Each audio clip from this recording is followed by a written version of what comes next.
రాజ్ తరుణ్ విషయంలో ఏం జరుగుతుంది? లావణ్య చెప్తున్న వాటిలో ఎంత వాస్తవం? అసలు మల్హోత్రా, అలానే మాల్వి మల్హోత్రా, లావణ్య, రాజ్ తరుణ్ ఈ ముగ్గురి మధ్య ఏం జరుగుతుంది అనే విషయాన్ని ఈరోజు మనం మాట్లాడుకుందాం. నమస్తే అండి భాషా గారు. నమస్తే కార్తిక్ సార్.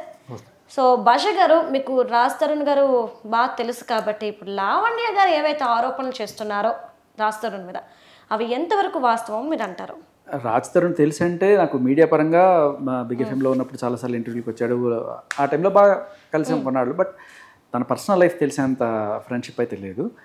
కానీ మీడియాలో జరుగుతున్నవి అవన్నీ చూసిన తర్వాత నాకు చాలా క్లియర్గా అడగాల్సిన అడగకుండా ఏదేదో అడుగుతున్నాం అనిపిస్తుంది. రాజ్ తరుణ్ చేసిన తప్పేంటి? రాజ్ తరుణ్ చేసిన తప్పేంటి? నేను అడిగేది, అంతమంది వాడు తప్పు చేసింటాడు, వీడు తప్పు చేసింటాడు కాదు. అమ్మాయితో రిలేషన్లో ఉన్నాడు, ఓకే, 11 ఏళ్ళు 12 ఏళ్ళు ఉన్నాడు, ఓకే, బాగా చూసుకున్నాడు, లేకపోతే తిట్టుకున్నాడు. అందరిలోనూ ఉండేది. 12 ఏళ్ళు రిలేషన్లో ఉన్నప్పుడు అబార్షన్లు ఉంటాయి, కొట్టుకునేది ఉంటాయి, తిట్టుకునేది ఉంటాయి. అంటే ఆమె కూడా చెప్పింది, నేను కొట్టేదాన్ని, అతను కొట్టేవాడని చెప్పి. అతను కొట్టాడని అతను ఒప్పుకోలేదు. బట్ నేను చెప్తున్నా, ఆమె చెప్పిందే చెప్తున్నాను నేను. అయితే 12 ఏళ్ళ తర్వాత కావచ్చు, 20 ఏళ్ళ తర్వాత కావచ్చు, మనం ప్రేమించిన అమ్మాయో లేకపోతే భార్య కావచ్చు, వేరే అబ్బాయితో సంబంధం పెట్టుకొని ఉంది అని తెలిసిన తర్వాత ఏ మగాడు మాత్రం ఉంటాడు. ఇప్పుడు మస్తాన్ సాయి అనే అబ్బాయితోటి రిలేషన్లో ఉంది అని రాజ్ తరుణ్ క్లియర్గా చెప్తున్నాడు. దానికి సంబంధించిన ఎవిడెన్స్ తను కొంచెం ప్రొడ్యూస్ చేశాడు. దానికి తోడు ఒక ఎఫ్ఐఆర్ చూపించాడు. ఆ అమ్మాయి కనుక నిజంగానే అతనితో ఎటువంటి రిలేషన్ లేకపోతే ఇతను నన్ను వాడుకొని మోసం చేసి నన్ను పెళ్లి చేసుకోలేదు మస్తాన్ సాయి మీద ఎందుకు కేసు పెడుతుంది? మస్తాన్ సాయి మీద ఎక్కడ కేసు పెట్టింది? గుంటూరు జిల్లాలో. ఎన్నాళ్ళ క్రితం? 8 నెలలు అవుతుంది. 8 నెలల క్రితం. యాక్చువల్లీ రాజ్ తరుణ్ అలానే ఈఎంఐ దూరంగా ఉండి వీరిద్దరి మధ్య ఇష్యూస్ స్టార్ట్ అయ్యి కూడా దగ్గర దగ్గర 8 to 9 months కదా. సో అంటే మస్తాన్ సాయి మీద కేసు పెట్టింది అనేది ఎంతవరకు వాస్తవం? వాస్తవా అంటే ఇప్పుడు నేను చెప్పడమో లేకపోతే రాజ్ తరుణ్ చెప్పడం కాదు కదా. ఆ అమ్మాయి కేసు, ఆ అమ్మాయి స్వయానా సంతకం పెట్టి రాసిచ్చిన కంప్లైంట్ చెప్తుంది కదా. ఈ మస్తాన్ సాయి అనేవాడు నన్ను పెళ్లి చేసుకుంటానని మోసం చేసి నన్ను ఆడుకున్నాడు అని చెప్పి చేసింది. సో పాయింట్ నెంబర్ 1, ఆ అమ్మాయి ఇప్పుడు మనం వేరే ఏ ప్రూఫ్లు నేను మీకు చూపించాను. ఆ అమ్మాయి మాటల్లోనే, ఆ అమ్మాయి చేతల్లోనే, ఆ అమ్మాయి సంతకం పెట్టిన రాసినవి మాత్రమే మనం ప్రూఫ్గా పరిగణించవచ్చు కదా. ఆ అమ్మాయి చెప్పినవి మనం కాదు, ఆ అమ్మాయి కూడా కాదనలేదు కదా. ఎందుకంటే నా బాధ ఎవరికి చెప్పలేను కదా, నాకు ఎవడు లేని నీ వల్ల, నీ పుణ్యం అని చెప్పి. నేను ఎవరిదే ఫ్రెండ్ అంటే ఫస్ట్ ఆడికి ఫోన్ చేసి నీ ఫ్రెండ్స్ కూడా మాడాను నేను. ఒకసారి వద్దురా, ఇవన్నీ వద్దు. ఇప్పుడు కూర్చొని నాకు కథ ఏ రోజు లేదు, ఇప్పుడు కూడా లేదు కదా. వదిలి మరి నా బతుకులు బతకనవచ్చు కదా. సంబంధం ఇప్పుడు లేదన్నావు, మన ఇద్దరికి మధ్య ఏ రోజు సంబంధం లేదు అంటే కాదు సార్ అని ఆ అమ్మాయి కట్ అండ్ పేస్ట్ చేసి దాన్ని మనం టైం వేస్ట్ చేయడానికి లేకుండా మొత్తం ఇంపించి కూర్చోలేను. కానీ మీరు కట్ అండ్ పేస్ట్ అని మేము అనట్లేదు. ఇదే ప్రశ్న మేము ఆ అమ్మాయిని అడిగినప్పుడు అమ్మాయి ఇచ్చిన సమాధానం ఒకటే, ఇది చాలా సేపు ఉన్న ఆడియో, దీనికి ముందు 3 రోజులు నన్ను చాలా చిత్రహింసలకు పెట్టింది. రాజ్ తరుణ్ మాట్లాడిన కూడా కట్ చేసి కేవలం నన్ను బ్లేమ్ చేసే విధంగానే ఈ ఆడియో రిలీజ్ చేశారని కూడా చెప్పుకోవచ్చు. ఏమీ లేదు, ఇప్పుడు బూతులు మాత్రమే కట్ చేశారు. క్లియర్ గా ఆ అమ్మాయి మాట్లాడే చాలా వరకు రాజ్ తరుణ్ మాట్లాడిన కూడా దానికి మనం సర్టిఫికేట్ ఇవ్వలేము. కానీ ఓకే, ఇది వినండి పోనీ. ఓకే, ఆ తర్వాత కూడా నువ్వెవరు తెచ్చేయడానికి. సో మన ఇద్దరం విడిపోయాం అంటున్నావు కదా, విడిపోయి చాలా రోజులు అయింది. నేను దాంతో తిరిగితే నీకేంటి, దీంతో తిరిగితే నీకేంటి? ఇప్పుడు నేను తిరిగానని చెప్పట్లా. ఒకవేళ తిరిగా నువ్వు అనుకుంటే తప్పు, నువ్వెవరు నన్ను అడగడానికి? లేదు, మన ఇద్దరు సంబంధం బ్రేకప్లో అలాగే ఉంటుంది. ఇప్పుడు లివ్ ఇన్ రిలేషన్షిప్లో వద్దు అనుకున్నప్పుడు నువ్వు అడగకూడదు నన్ను, నేను ఎవరితో తిరిగాననేది this is none of your business. అదే అంటున్నాడు మనోడు. అన్నప్పుడు ఆ అమ్మాయి ఏం ఉంటుంది, మనిద్దరికి సంబంధం లేదన్నప్పుడు నా జీవితం తెచ్చడానికి నువ్వెవరు? నేను ఎవరు తెచ్చుకుంటా? నీకులాగా ఇంటికి తీసుకొచ్చా నువ్వు తెచ్చుకుంటావు, సాయి గారిని ఎలా తెచ్చుకుంటావు? ఆడొక్కడే. ఇక్కడ వింటే నేను అయినా కూడా నేను ఇంటికి ఎవరిని తెచ్చుకోవాలని ఇలాగా అంటే అప్పుడు అన్నాడు, నువ్వు తెచ్చుకుంటావు సాయి గారిని వాళ్ళని వీళ్ళని ఇంటికి అని చెప్పి అంటే వాళ్ళని వెళ్ళానుకో సాయిగాడు ఒక్కడే అని అమ్మాయి క్లారిటీ ఇచ్చింది అక్కడ. ఆయన దిలీప్ శంకర్ గారు, ఆయన అంటే వెరీ రెస్పెక్ట్ నాకు, ఆయన కూర్చోబెట్టుకునే ఇంటర్వ్యూలో చెప్తున్నారు ఆయన, ఇట్లా ఆ అమ్మాయిని రైల్వే స్టేషన్ నుంచి బలవంతంగా అక్కడి నుంచి ఎక్కించుకెళ్ళండి, నేను దారుణంగా వీడియో కూడా ఉంది నా దగ్గర, అమ్మాయి దగ్గర నా దగ్గర ఏమున్నాయి చూపించండి అంటున్నా కూడా వాళ్ళు వినిపించుకోకుండా తీసుకెళ్ళంటే నేను చూడంగానే అవునా నిజంగానే పాపం అమ్మాయిని ఫ్రేమ్ చేశారేమో ఒక సెకండ్ అనిపించి నేను రివర్స్లో చెక్ చేస్తే ఈ అమ్మాయి ఇప్పుడే కాదు, అంతకుముందు 2-3 సార్లు ఈ డ్రగ్స్ కేసులో ఇన్వాల్వ్ ఉంది. ఆ అమ్మాయి కోసం పోలీసులు అప్పటి నుంచి గాలిస్తున్నారు, 2-3 సార్లు రమ్మని ఇది చేసినా కూడా రాలేదు అమ్మాయి. ఫైనల్లీ ఆ రోజున దొరికింది. కాబట్టి అంటే ఆ అమ్మాయి ఇప్పుడు నన్ను వదిలేశారు, వాళ్ళు నన్ను వదిలేశారని బయట చెప్పుకుంటుంది. అది వదిలేయడం కాదు, నిన్ను నిర్దోషం ఎవరు ఇవ్వలేదు, నువ్వు బెయిల్ మీద బయటకు వచ్చావు. ఇప్పుడు 15 రోజులకు ఒకసారి బెయిల్ ఇది చేస్తారు, 3-15 అయినా అంత స్ట్రాంగ్ ఉంది కాబట్టి అంత ఈజీగా బెయిల్ రాలేదు. బట్ ఇంకొకటి కూడా, ఇప్పుడు ఆ మనిషి డ్రగ్స్లో మునిగి తేలుతున్నప్పుడు ఒక మనిషి, అది మీ భార్య అయినా లేకపోతే నా భార్య అయినా, వాళ్ళు ఏ క్షణికావేశంలో కత్తి తీసుకొని పొడిచినా మనకి గ్యారెంటీ లేదు. అది అంతే కదా. ఇప్పుడు అలాంటి వాళ్ళతో ఇప్పుడు ఒక మొగుడు పెళ్ళాన్ని రోజు తాగుచ్చి కొడుతున్నాడంటే, అయ్యా నా మొగుడు నుంచి నన్ను విడిపించండి అని చెప్పి పెళ్ళం కోర్టుకి వెళ్తే, వీడిని కనుక తాగుపోతాను ప్రూవ్ చేస్తే తీసుకో, విడాకులకి అదే గ్రౌండ్, ఇంకా వాడికి ఇంకేం అక్కర్లేదు. అలాగే ఈ అమ్మాయి డ్రగ్స్ చేస్తూ ఉండుంటే, డ్రగ్స్ చేస్తూ ఇంత దారుణంగా బిహేవ్ చేస్తూ ఇతన్ని నానా టార్చర్ పెడుతుంటే, అమ్మాయి రేపు ఏదో ఒక రోజున ఒక క్షణికావేశంలో వచ్చి పొడిచి ఈ విషయంలో ఒక్కటి వినిపించినవ్వండి నన్ను.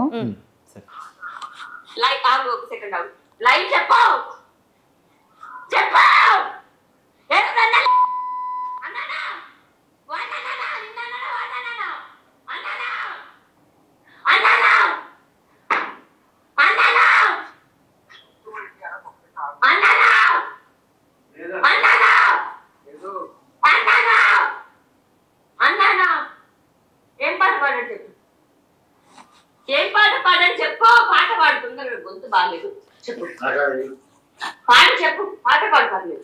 ఓకే, ఈ ఆడియోకి కూడా నేను ఒక క్లారిటీ ఇస్తాను. ఇదే ప్రశ్న ఆ అమ్మాయి అంటే థర్డ్ ఆడియోనో సెకండ్ ఆడియోనో నాది కాదు అని చెప్పేసి చెప్పుకొచ్చినప్పటికీ కూడాను కొంతమంది రాస్తారు ఫ్రెండ్స్, కొంతమంది ఇంటికి వచ్చినప్పుడు తన ఇంటి ఆడపిల్ల చెల్లో పెళ్ళమో ఎవరో ఒకరు తల్లో ఎవరైనా పక్కన పెట్టేసండి, ఒక ఆడమ్మాయి మన ఇంటి అమ్మాయి 10 మంది ముందు ఆ అమ్మాయిని పట్టుకుని అమ్మాయి మీద తన ఫిజికల్గా అంటే తన బాడీ పార్ట్స్ మీద ఒక పాట పాడటం అనేది అది కరెక్ట్ పద్ధతి కాదు కదా. తను ఇక్కడ క్లియర్ గా అడుగుతుంది, ఏం పాట పాడావు క్లియర్ గా అడుగుతుంది. పాడమని ఆ నలుగురు కూర్చున్నప్పుడు పాట పాడంటే ఇది బూతు పాట, నువ్వు అమ్మాయి వద్దు అంటే, హే నేను అమ్మాయినేంటి పాడు, నేను అబ్బాయినే అని ఆ అమ్మాయి అన్న రికార్డింగ్ ఉంది. అయితే సరే అని చెప్పి రాజుతరుణ్ అప్పుడు స్టార్ట్ చేశాడు. అంతేగాని జనరల్లీ ఎవరైనా ఉన్నప్పుడు మేము ఇద్దరు బూతులు మాట్లాడుకుంటాం అనుకుంటా, అబ్బాయి జనరల్గా కొంత బూతులు మాట్లాడుకుంటాం, మీరు అన్నారు కదా ఈ బూత్ చౌక్ నేను చెప్పలేను లేని అంటాం. అదే దీంతో ఆ అబ్బాయి కూడా నువ్వు అమ్మాయి కదా అంటే, నేను అమ్మాయి నన్ను ఎవరన్నారు, పాడండి అని చెప్పి అమ్మాయి ఎంకరేజ్ చేస్తే అప్పుడు పాడాడు రాజుతరుణ్. పాడిన తర్వాత ఇంకోటి చెప్పండి నాకు. సరే, విషయం ఏంటంటే ఇప్పుడు అమ్మాయి వీడియోలు ఆడియోలు బయటకు వదలటం కరెక్టేనా? కరెక్ట్. ఎందుకు కరెక్ట్ అంటే, ఈ అమ్మాయి బయటకు వచ్చి ఆ అబ్బాయి గురించి చెప్పినప్పుడు డిఫెన్స్ లో తను చెప్పాల్సిందే కదా. ఏది తను వచ్చి తన వాదన మీడియా ముందుకు వచ్చి తను ఈ విషయాలు ఏమి మాట్లాడదు అంటే ఎక్కడో ఉండి ఇలాంటి లీక్ పాయింట్ అది కాదు. ఆ అబ్బాయి మీద ఆ మాల్వి మల్హోత్రాతో తిరుగుతున్నాడని బ్లేమ్ వేసింది.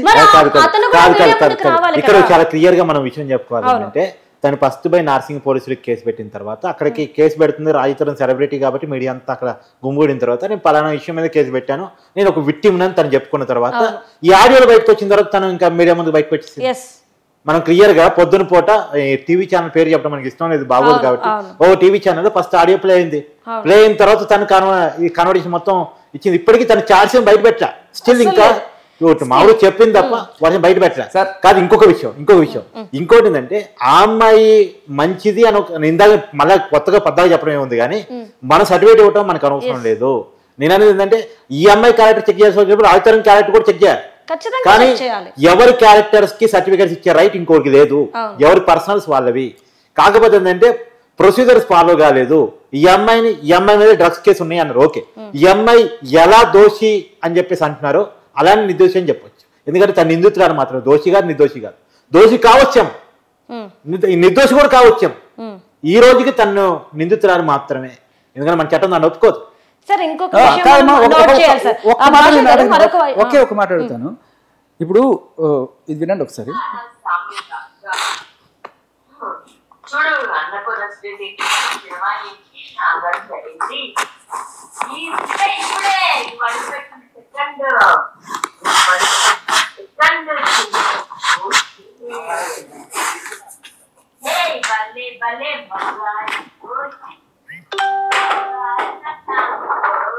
భలే భలే మగాడు పోయి చక్కగా పాడుకుంటుంది. హలో ఫోన్ తీసుకుంది. హలో ఎక్కడ హలో వెంటనే ఏడుపు వచ్చేసింది. వేరియేషన్ చూడండి, ఒక అపరిచితుడు సీరియస్లీ అంటే నాకు అన్యాయం జరుగుతుంది.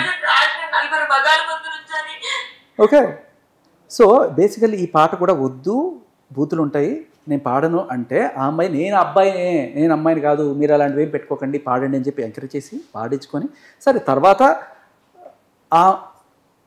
ఆ రోజున ఆ నలుగురు ఈ అమ్మాయి అండ్ రాజ్ తరుణ్ ఇంకా కొంతమంది ఎవరైతే ఉన్నారో అందరూ మంది కొట్టారు. మీరు ఇంతకు ముందు ఒక మాట అన్నారు సార్, మత్తులో ఉన్నప్పుడు ఏం చేస్తామో ఎలా ప్రవర్తిస్తామో మనకు తెలియదు.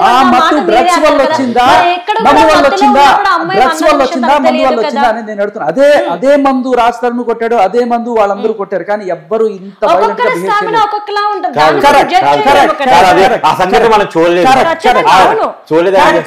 కానీ ఒక్కొక్కళ్ళు ఒక్కొక్క రకంగా మందు కొట్టినప్పుడు బిహేవ్ చేస్తారని అనుకుందాం. డ్రగ్స్ కూడా కాదనే అనుకుందాం మీరు చెప్పినట్టు.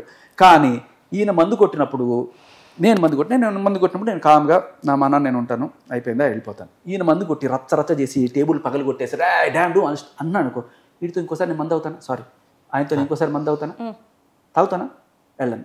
అలాగే ఇంత వైలెంట్ క్యారెక్టర్ ఉన్న అమ్మాయి ఏ రోజైనా నన్ను చంపేయచ్చు.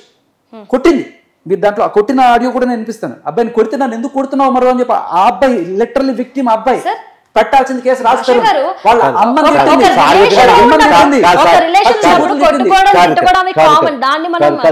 ఇక్కడ ఇంకొకటి అంటే మీరన్న దాంట్లో పోలీసులను అంశం తీసుకొని ఉండాల్సిన అవసరం ఏముంది? ఇప్పుడు తనంటుందా దాని ప్రకారం ఏంటంటే ఏమో మాల్వి మల్హోత్రా అలానే రాజ్ తరుణ్ వీరిద్దరూ కూడా పోలీసుల్ని మిస్గైడ్ చేసి ఉండొచ్చు అనే ఒపీనియన్ తో చెప్పింది అని కూడా మనం అనుకోవచ్చు. నేను ఇక్కడ ఇన్ని సెక్షన్లు పడుతుంటే ఏం చేస్తున్నాడు రాజ్ తరుణ్? ఏమి చేయలేడు కదా, అన్ని తెలివితేటలు లేవు. ఓకే, ఇంకొక పాయింట్ చెప్తావేనండి. ఇవన్నీ పక్కన పెడితే వాళ్ళిద్దరూ పెళ్లి చేసుకున్నారు, ఉన్నారు, ఇప్పుడు ఒకళ్ళు విడిపోదాం అనుకుంటున్నారు, ఒకళ్ళు అట్టే పెట్టుకుందాం అనుకుంటారు. యూ కాంట్ బలవంతంగా నువ్వు సో ఒకళ్ళు విడిపోదాం అనుకున్నప్పుడు నువ్వు భరణం ఇచ్చి తీరాలి, అది తప్ప ఇంకేం లేదు. ఓకే, డబ్బులు ఆ అమ్మాయి ఎంత ఏదో మొత్తానికి సెటిల్ చేసుకుని డిమాండ్ చేసినట్టు ఏం కోర్టు చెప్పదు రండి. కోర్టు ఏం చేసింది? అదే పృథ్వీ గారు 8 లక్షల నుంచి 20,000 వచ్చింది భరణం, కోర్టు ఇచ్చే భరణం కూడా. సో అదేదో ఉంటుంది, ఆ అమ్మాయి కాళ్ళ మీద అమ్మాయి నిలబడి, అమ్మాయి చదువుకుని, అమ్మాయి ఉద్యోగం చేసుకోగలదు, అమ్మాయికి ఎంత వీలైతే అంత. సో అదే ఫైనల్లీ ఈయన విడిపోదాం అనుకుంటే ఈయన భరణం చెల్లించాలి, ఆమె విడిపోదాము అనుకుంటే ఆమె ఏ రకంగా she will get away with it. Okay, but ఈయన విడిపోదాం అనుకుంటున్నాడు కాబట్టి అయినా కూడా ఈయన విడిపోదాం అనుకున్నా కూడా అంటే భార్యాభర్తల్లో భర్త కనుక విడిపోదాం అనుకున్నప్పుడు భార్య తనకి నమ్మకంగా లేదు, ఆర్ ఎల్స్ ఇలా డ్రగ్ చేస్తోంది, ఇలాంటివి కనుక చూపిస్తే ఆ పైసా కూడా ఇవ్వక్కర్లేదు. ఇది చట్టం. సో ఇప్పుడు ఆయన నిజంగానే ఇవన్నీ చూపించి తప్పించుకోవాలనుకుంటే తప్పించుకుంటారు. ఆయన డీసెంట్ గానే ఒక విల్లా ఇస్తాను, ఇది చేస్తాను, సెటిల్ చేసుకుందాం అని అనుకుంటున్నాడు.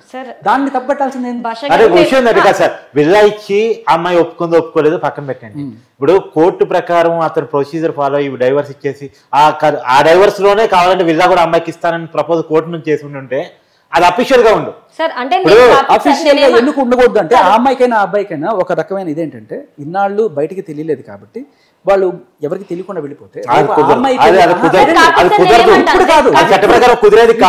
సార్ ఇప్పుడు కాదు, వాళ్ళు కొన్నాళ్ళు అసలు ఈ విషయం బయటికి రాకముందు ఆ అమ్మాయి సపరేట్ గా వెళ్ళిపోయి ఈ అబ్బాయి సపరేట్ వెళ్ళిపోయినప్పుడు రేపు ఆ అమ్మాయి పెళ్లి చేసుకున్నా అమ్మాయికి ఫస్ట్ మ్యారేజ్ లానే ఉంటుంది, ఈ అబ్బాయి పెళ్లి చేసుకున్న ఫస్ట్ మ్యారేజ్ లా ఉంటుంది. ఎందుకు ఒక మార్పు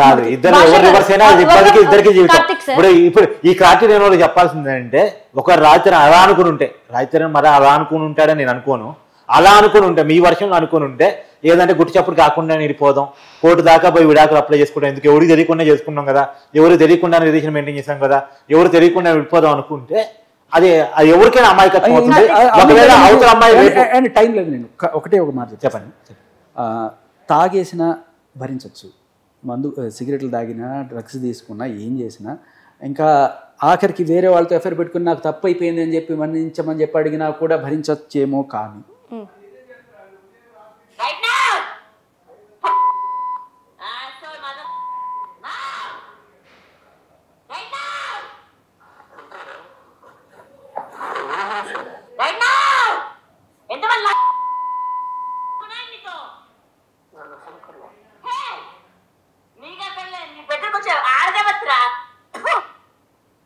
సరే ఒకటే మిమ్మల్ని ఒక మనస్ఫూర్తిగా మీరు గుండెలు చేసి ఒక్క మాట చెప్పండి గుండె ఇలాంటి ఆవిడతో మీరు కాపురం చేయగలరు. సరే నేను ఒక మాట చెప్పనా? సరే మీరు అడిగారు చెప్పండి.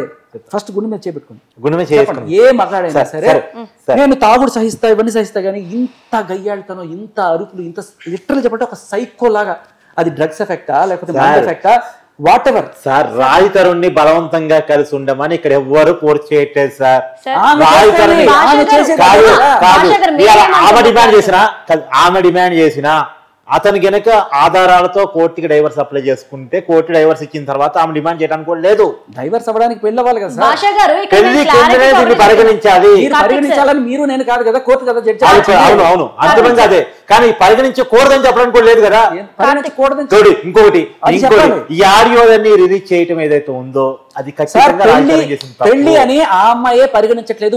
ఉమెన్ క్యారెక్టర్ అసోసియేషన్ చేద్దాం అనుకున్నారు, ఆ అమ్మాయిని అవమానిద్దాం అనుకున్నారు.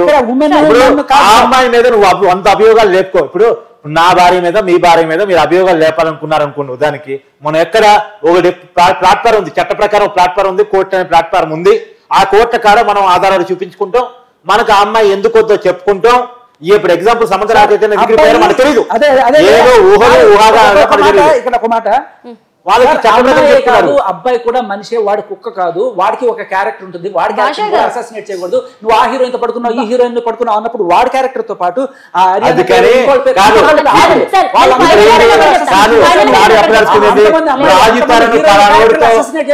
సార్ భాష సార్ మీ ఇద్దరికి నేను ఏం చెప్తున్నాను అంటే ఇక్కడ మనకి పాయింట్ ఏంటి అంటే కలిసి ఉండడానికి అండర్స్టాండింగ్ అనేది ఎంత ఇంపార్టెంటో విడిపోవడానికి మ్యూచువల్ అండర్స్టాండింగ్ అనేది కూడా అంతే ఇంపార్టెంట్.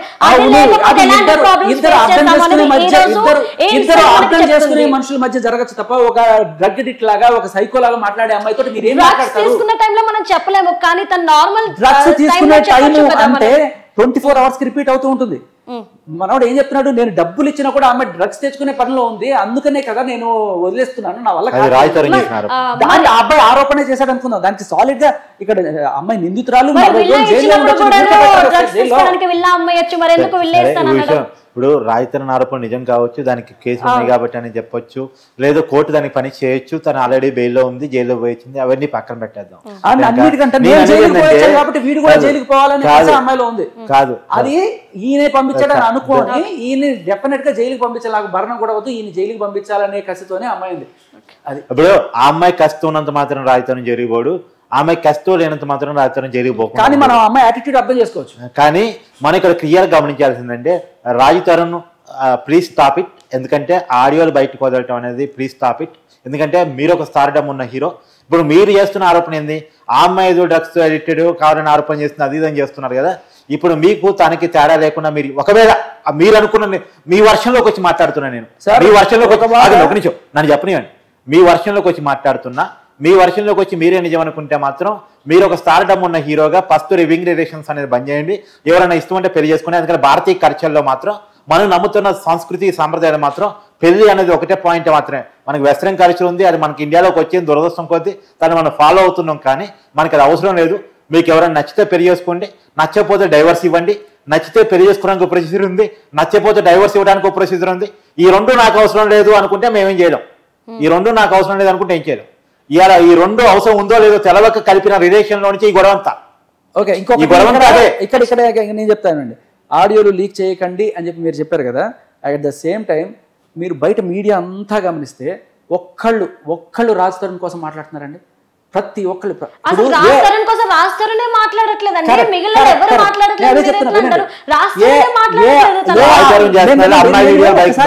ఇప్పుడు వెనక్కి బ్యాక్ ట్రాక్ చేసి చూసుకుంటుంటే ఏ ఆర్టీవీలో అయితే ఈఎంఐ డ్రగ్స్ కేసులో పట్టుబడింది లావణ్య అని చెప్పి ఎపిసోడ్ చేశారో అక్కడే కూర్చోబెట్టి ఆవిడ ఏదైనా క్వశ్చన్ అడిగితే ఇబ్బంది పడుతుందేమో అని చెప్పి అడగాల్సిన క్వశ్చన్ కూడా అడగకపోతే, నేను కింద కామెంట్ చూస్తుంటే అసలు సంబంధం ఏంటి అడుగు అడుగు అడుగు అని కింద 100 కామెంట్లు పెడుతున్నారు, ఆయన అడగట్లా. అదొకటే కాదు, ఇదే చెప్తున్నా, మగాడి తరపున మాట్లాడడానికి ఒక్కడు లేడు, కుక్క బతుకు మగాడి. అదే చెప్తున్నా కదా, లేడీ క్యారెక్టర్ అసెసినేషన్ చేస్తారండి అంటే మగాడి క్యారెక్టర్ ఏ చంపేసినా ఏం బాగలేదు. అది ఇవాళ ఉన్న పరిస్థితి. సో మాట్లాడడానికి ఒక్కడైనా నేను వచ్చాను అంతే. Okay right. సో ఫైనలీ ఏంటి అంటే కలిసి ఉండడానికి అండర్స్టాండింగ్ అనేది ఎంత ఇంపార్టెంటో విడిపోవడానికి కూడా మ్యూచువల్ అండర్స్టాండింగ్ అనేది అంతే ఒక విషయం చివరిగా ఫైనల్ కంక్లూడ్ చేద్దాం. ఎవరు విక్టిమ్ అయినా అది అబ్బాయి కావచ్చు అమ్మాయి కావచ్చు, ఎవరు విక్టిమ్ అయినా వాళ్ళ తరపున మనం ఉండాల్సిందే. వన్ సైడ్ గా జెండర్ బయాస్ గా ఉండడానికి వీల్లేదు. అబ్బాయిల పక్షాన మాట్లాడడానికి ఎవరూ లేరని చెప్పేసి అన్నారు. ఎవరికి శేఖర్ భాష గారికి అన్యాయం జరిగినా మనంతా సిద్ధంగానే ఉంటాం, ఇంకోరికి అన్యాయం జరిగినా మాట్లాడడానికి సిద్ధంగానే ఉంటాం. కాదు కాదు ఎవరు కొట్టినా కొట్టించుకోవాల్సిన అవసరం ఎవరికి లేదు. కొట్టించుకునే వాడు చట్ట ప్రకారం కాదు. వాడు తిరిగి ఒక్క కోర్టు కొడితే వెంటనే గృహహింస చెప్పి తీసుకెళ్ళి లోపల కాదు. ఇప్పుడు మగవాళ్ళకి కూడా చట్టాలు